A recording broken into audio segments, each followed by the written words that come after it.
नमस्कार। ये आकाशवाणी पटना है। अब आप खालिद रशीद से प्रादेशिक समाचार सुनिए। पहले मुख्य समाचार। भाजपा के राष्ट्रीय अध्यक्ष जेपी नड्डा आज एक दिवसीय दौरे पर पटना पहुंच रहे हैं। पार्टी के वरिष्ठ नेताओं और पदाधिकारियों के साथ करेंगे बैठक। राज्य सरकार ने बिहार कला पुरस्कारों की घोषणा की।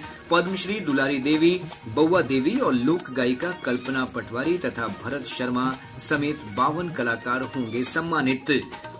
सुशीला कार्की नेपाल की पहली महिला प्रधानमंत्री बनी। भारत ने नेपाल में अंतरिम सरकार के गठन का स्वागत किया।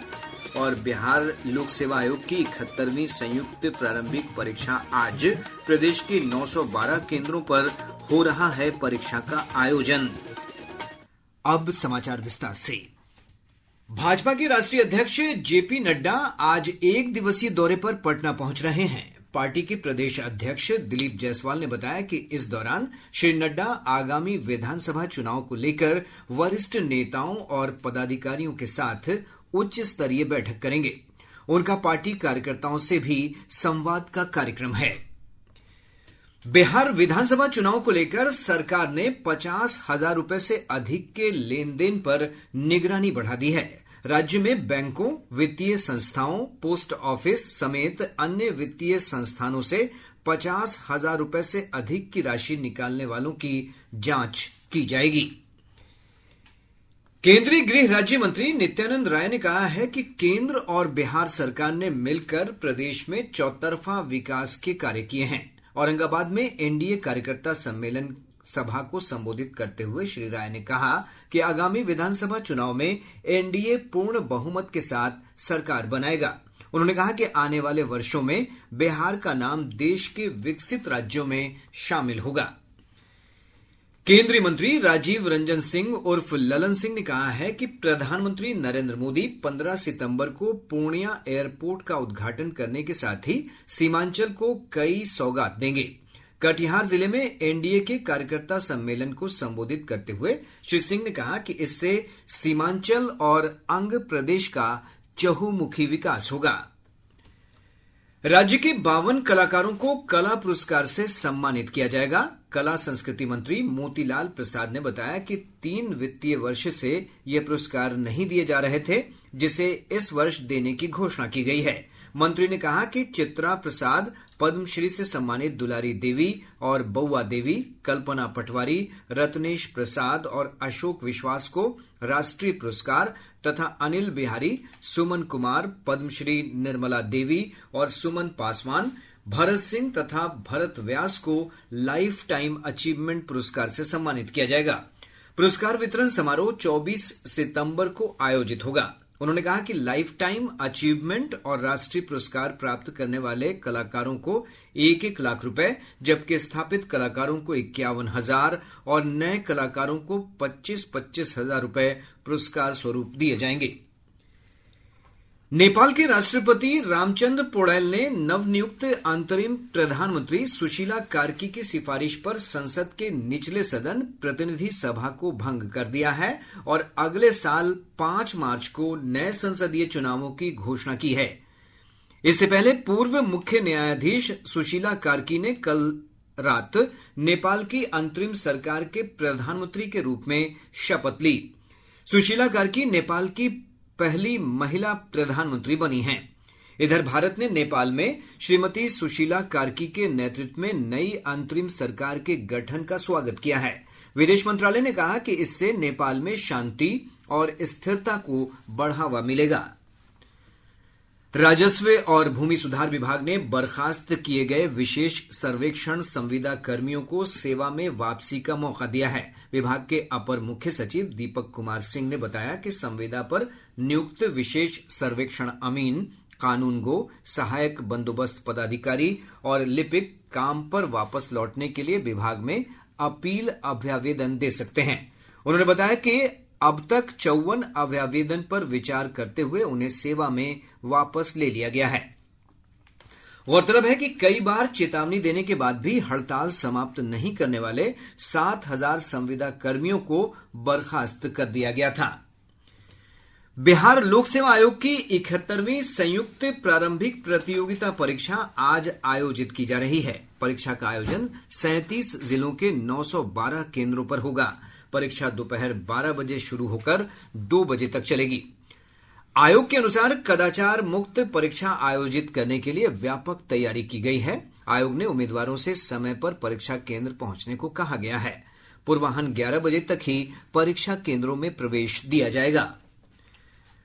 प्रधानमंत्री नरेंद्र मोदी ने स्वतंत्रता दिवस पर लाल किले की प्राचीर से अगली पीढ़ी के वस्तु और सेवा कर जीएसटी सुधारों की घोषणा की थी।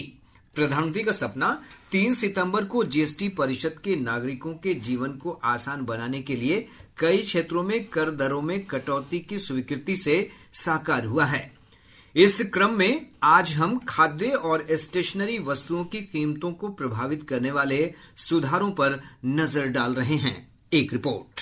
नए जीएसटी सुधारों के अंतर्गत सरकार ने आवश्यक खाद्य पदार्थों और स्टेशनरी उत्पादों पर करों में कटौती करके नागरिकों को बड़ी राहत प्रदान की है। सरकार ने कर की दर को पहले के 12% और 18% के स्लैब से घटाकर 5% और 0% कर दिया है। पनीर, बिस्किट और चॉकलेट सहित कई अन्य खाद्य उत्पादों पर जीएसटी की दर 5% कर दी गई है। इस बीच पहले से पैक खाद्य पदार्थ जैसे दूध, ब्रेड, बिना ब्रांड वाले चावल, गेहूं और दालों को अब जीएसटी मुक्त स्लैब में रखा गया है। इसके अलावा इन सुधारों के अंतर्गत आवश्यक स्टेशनरी वस्तुओं को भी पूरी तरह से कर मुक्त कर दिया गया है। पेंसिल, शार्पनर, क्रेयॉन, इरेजर और नोटबुक जैसी वस्तुओं को जीएसटी से मुक्त कर दिया गया है। इन परिवर्तनकारी सुधारों से लोगों पर वित्तीय दबाव कम होगा। सौम्या शरण, आकाशवाणी समाचार, दिल्ली।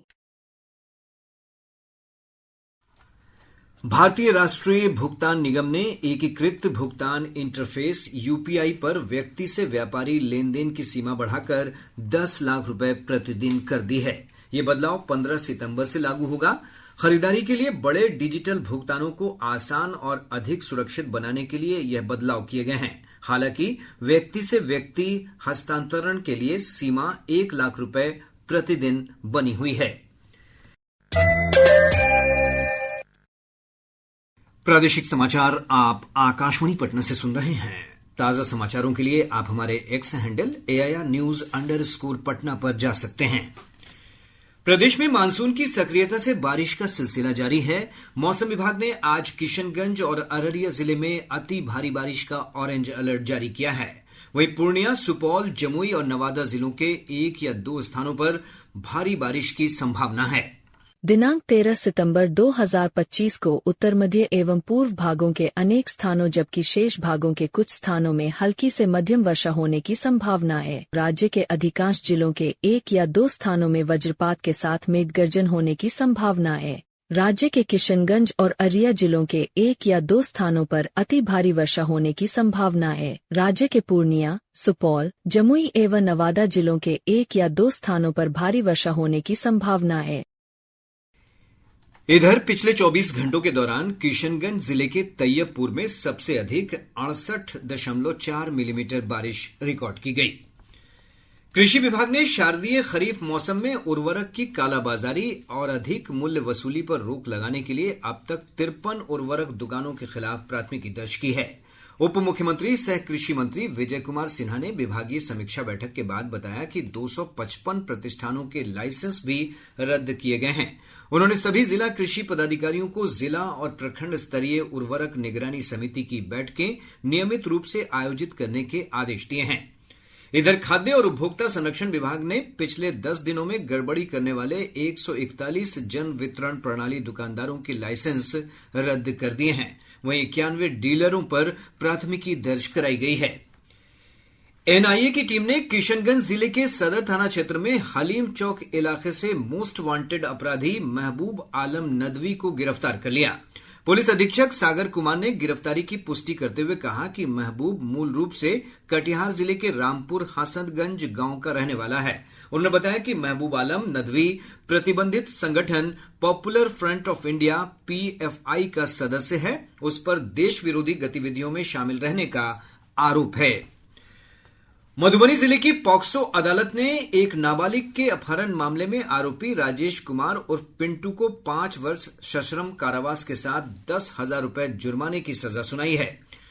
पटना जिले की एक अदालत ने राइफल के साथ पकड़े गए युवक की 2.5 वर्ष कारावास और 10,000 रुपए जुर्माने की सजा सुनाई है। इधर जिले के एटीएस की विशेष अदालत ने जाली नोट की तस्करी के मामले में 2 लोगों को 5-5 साल कारावास और 2-2 हजार रुपए का जुर्माने की सजा सुनाई है। औरंगाबाद जिले के नबीनगर में लखपति दीदी समेत अन्य योजनाओं के तहत पंजाब नेशनल बैंक की ओर से ऋण वितरण शिविर का आयोजन किया गया। पीएनबी के राज्य प्रमुख नाथूराम बंजारा ने बताया कि औरंगाबाद मंडल क्षेत्र में लगभग 400 करोड़ रुपए के ऋण वितरण को मंजूरी दी गई है। उन्होंने कहा कि 20 करोड़ रुपए से अधिक का ऋण वितरित किया जा चुका है। रेलवे ने प्रदेश से गुजरने वाली 8 जोड़ी रेलगाड़ियों का विस्तार किया है। इसके अनुसार अब Danapur Jogbani intercity express, capital express और गरीब रथ ट्रेन का आरा रेलवे स्टेशन तक विस्तार किया गया है। वहीं अहमदाबाद से बरौनी के बीच चलने वाली रेलगाड़ी का विस्तार सहरसा तक किया गया है। इसके साथ ही कुछ अन्य रेलगाड़ियों के मार्ग में भी विस्तार किया गया है।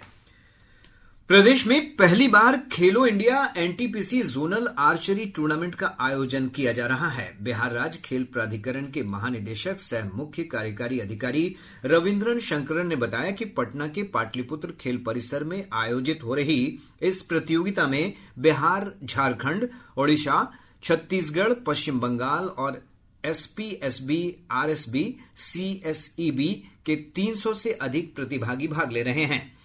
इसमें बिहार के 36 पुरुष और 36 महिला खिलाड़ी हिस्सा ले रहे हैं। प्रतियोगिता 14 सितंबर तक चलेगी। दरभंगा जिले के Shreyansh Jha under 15 squash ranking में एशिया में शीर्ष स्थान पर पहुंच गए हैं। उनकी इस उपलब्धि पर मुख्यमंत्री नीतीश कुमार समेत कई गणमान्य लोगों ने बधाई दी है। श्रेयांश ने इस वर्ष जुलाई में जर्मनी में आयोजित यूरोपियन ओपन स्क्वैश प्रतियोगिता के अंडर 15 वर्ग में शीर्ष स्थान प्राप्त किया था।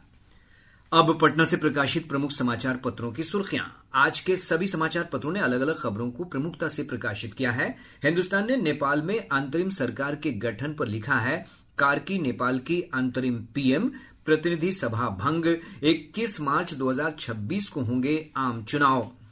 दैनिक भास्कर की बड़ी खबर है, केंद्रीय गृह मंत्री अमित शाह की बैठक में बिहार विधानसभा चुनाव के प्रत्याशियों की स्क्रूटनी होगी, कट सकता है भाजपा के 15 विधायकों का टिकट।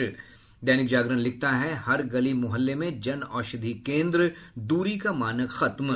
प्रभात खबर का शीर्षक है, बिहार का विकास दर 13.9%, राष्ट्रीय औसत 9.8% से ज्यादा। राष्ट्रीय सहारा ने सुप्रीम कोर्ट के हवाले से लिखा है, पटाखों पर प्रतिबंध दिल्ली एनसीआर में ही क्यों। आज अखबार की सुर्खी है, बिहार कांग्रेस के एआई जनरेटेड वीडियो पर बवाल। और अब अंत में मुख्य समाचार एक बार फिर। भाजपा के राष्ट्रीय अध्यक्ष जेपी नड्डा आज 1 दिवसीय दौरे पर पटना पहुंच रहे हैं। पार्टी के वरिष्ठ नेताओं और पदाधिकारियों के साथ करेंगे बैठक। राज्य सरकार ने बिहार कला पुरस्कारों की घोषणा की। पद्मश्री दुलारी देवी, बउआ देवी और लोक गायिका कल्पना पटवारी तथा भरत शर्मा समेत 52 कलाकार होंगे सम्मानित। सुशीला कार्की नेपाल की पहली महिला प्रधानमंत्री बनी। भारत ने नेपाल में अंतरिम सरकार के गठन का स्वागत किया। और बिहार लोक सेवा आयोग की 71वीं संयुक्त प्रारंभिक परीक्षा आज। प्रदेश के 912 केंद्रों पर हो रहा है परीक्षा का आयोजन। इसके साथ ही आकाशवाणी पटना से प्रसारित प्रादेशिक समाचार का ये अंक समाप्त हुआ। आकाशवाणी पटना से अगला समाचार बुलेटिन दोपहर 2 बजे प्रसारित किया जाएगा। नमस्कार।